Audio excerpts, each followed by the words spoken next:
Elevate Life leaders, and welcome to this week's Saturday Think Letter, built for executives, speakers, and transformational leaders who are navigating high-stakes moments and want to turn adversity into their advantage. I'm John Register, your resilience architect, and I am a two-time and two-sport Paralympic silver medalist, and now Hall of Fame speaker. Hey, and before we go any further, I wanted to share that I was just named for the second time in 2 years as a top global leadership speaker by Real Leaders magazine. Now, I remain in the ranks of those I have long admired, and in this business, like Tony and Sage Robbins, Brene Brown, Simon Sinek, Jay Shetty, Gary Vee, Adam Grant, Mel Robbins, Les Brown, and many more who continue to inspire my own work. Today, I'm elevating a powerhouse guest. Her name is Marie Royce, former U.S. Assistant Secretary of State for Educational and Cultural Affairs. And it's my hope to continue to bring you conversations with leaders like Marie who don't just navigate high-stakes environments, they really build these bridges across them. Now, Marie dropped 3 insights into our conversation on my podcast, Amputate, to elevate success, that every leader needs to hear, especially those of us stepping into new territory or who feel the ground shifting underneath us. And this video think letter isn't just about learning, it's really about remembering what you already know to be true and putting that into motion. Each section, which are 3, includes a powerful lesson, a short clip from our conversation, and a challenge for you to apply this week. So let's get into it. Section 1, amputate to elevate. When growth requires reinvention, you ever feel like you're in the right role, but you're the wrong person for it now? Like you've outgrown a space that used to fit, like me in my stomach here. Yeah, me too. In my conversations with Marie Royce, she talked about how her career never stayed in one lane. She had to start over. New companies, new industries, new geographies. And she said it clearly. I couldn't just be an expert in one area. Let's take a listen in. Well, I would just say I've had to do that many times in my life. And I continue to do it.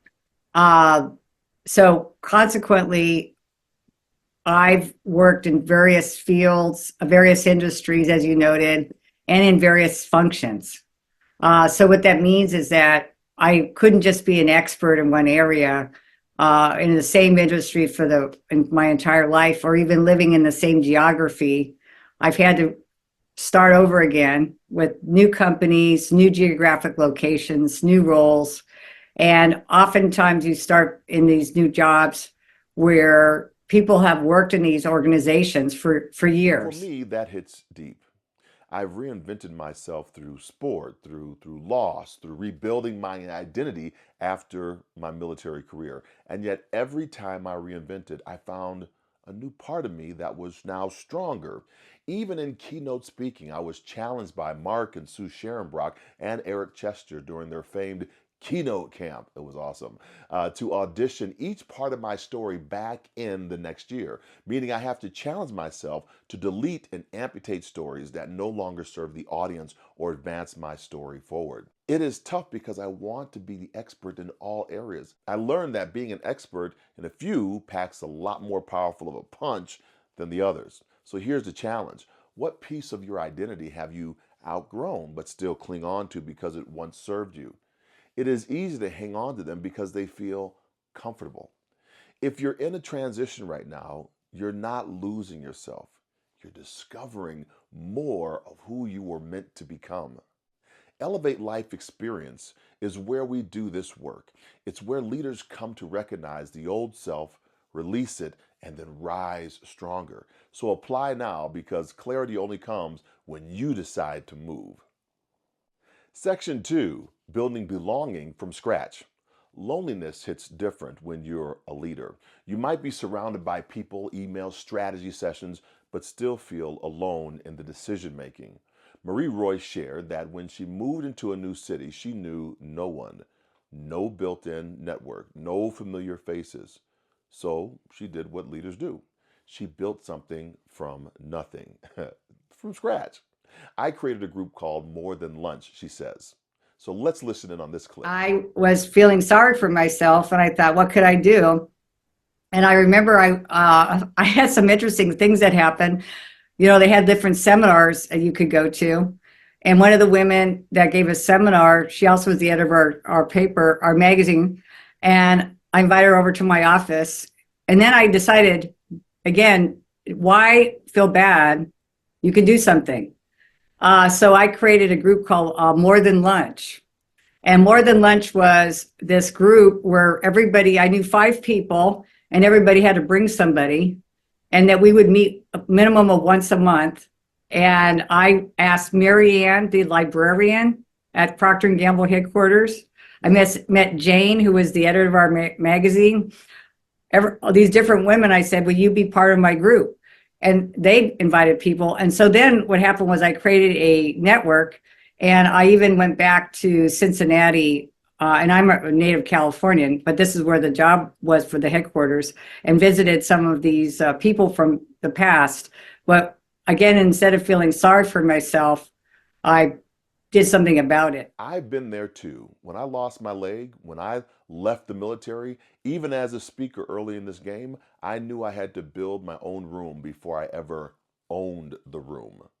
Leadership isn't just about stepping up, it's about inviting others in. So, who's missing from your table right now? And what's stopping you from creating the circle that you need? Inside that Elevate Life experience, you're going to find other leaders building their circles and a community ready to walk with you while you build yours. Section 3, owning the room when you're not the expert. Now, see, this one is my favorite part. Marie walked into a global industry event, 5,000 people, and she was brand new to the space. No one knew her, and guess what? She knew no one. And she said, and I quote, "It felt like the first day of kindergarten, or at least a homecoming that wasn't mine." And there is a case that's a great example, that you go out and you learn from the organization. So one of the things that I will say, and I'll give you a couple other industry examples, is that like when I became Assistant Secretary of State, I also met with previous Assistant Secretaries of State for 4 or 5 hours to get an idea from them and get input. I was very engaged and I wanted to learn it, just like I talked about the kinesthetic. I wanted to see it in action. You were a sports envoy, so I wanted to meet sports envoys. I wanted to be in the field and see them. I wanted to exchange participants. I had Fulbright as an example, or cultural property. When I signed the agreement for Amman, Jordan, for Jordan to have a cultural property agreement, I went out there and I got to see the different historic properties or things that they were protecting, and understand better their cultural history. 1, I'm in the first day of kindergarten. And 2, I thought, I'm at a homecoming, but it's not my school. So let's take a listen in on what she thinks about this. Look, and yet she did it, right? She owned it. Not by showing off, but by showing up. She asked questions. She listened. She learned. And she built trust through humility. She referenced that I'm a sports envoy. Yes, it's one of my greatest achievements, I think. The U.S. Department of State's Sports Envoy Program is a flagship sports diplomacy initiative that sends American athletes and coaches abroad to conduct clinics, lead youth workshops, and build cross-cultural connections. Since 2005, the program has engaged over 400 sports envoys across 130 plus organizations and countries covering 40 different sports. And the goal is simple: use the universal language of sport to inspire young people, promote inclusion, and foster mutual understanding between the United States and the world. And here's where I was honored to come in. I advocated for and helped expand the program to include Paralympic athletes who had never been represented as U.S. sports envoys.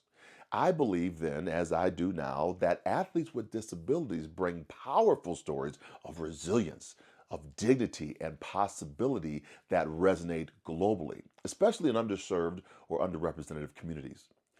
Thanks to that work, Paralympians now regularly represent the United States as envoys, leading workshops, sharing their journeys, and breaking barriers through sport on the global stage. This isn't just about athleticism, it's about amplifying voices that deserve to be heard and redefining what leadership looks like on and off the field.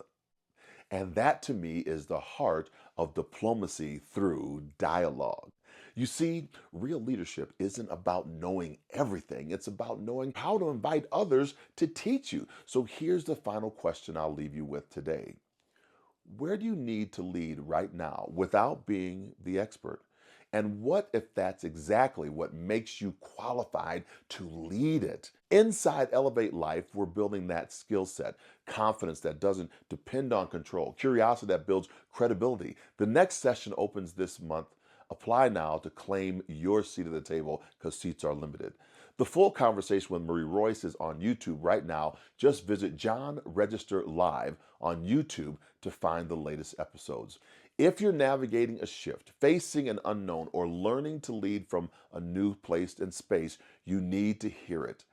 Now you need to sign up for the Elevate Life Executive Strategy Session.